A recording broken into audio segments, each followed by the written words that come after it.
গণমাধ্যম সংস্কারে সংশ্লিষ্ট সব সংগঠনের পরামর্শ নেওয়া হবে বলে জানিয়েছেন প্রধান উপদেষ্টার প্রেস সচিব শফিকুল আলম। ঢাকা রিপোর্টার্স ইউনিটিতে এক আলোচনা সভায় তিনি বলেন, ভবিষ্যতে রাষ্ট্রীয় গোয়েন্দা সংস্থাগুলো যেন গণমাধ্যম নিয়ন্ত্রণে হস্তক্ষেপ করতে না পারে সেজন্য ব্যবস্থা নেবে অন্তর্বর্তী সরকার। মফিউর রহমানের রিপোর্ট।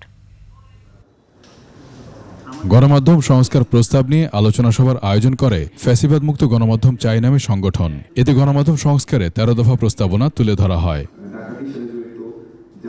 অনুষ্ঠানে প্রবাসী সাংবাদিক আজাহার হোসেন বলেন, অনেক গণমাধ্যমেই লিগ্যাল টিম নেই, এর ফলে আইনি যাচাই বাছাই ছাড়া অনেক সংবাদ প্রচার হয়ে যায় বলেও মনে করেন তিনি। যেই রিপোর্টের সঙ্গে করাপশন কিংবা ধরেন কোনো ব্যক্তির ইস্যু জড়িত, বিবিসিতে একটা লিগ্যাল টিম আছে যে আপনার লায়েবল হয় কিনা এটা আগে আপনাকে চেক করে নিতে হবে। 250-টিরও বেশি ডিজাইন অপশন নিয়ে ওয়ালটন স্মার্ট ফ্রিজ, বোঝে আপনার প্রয়োজন।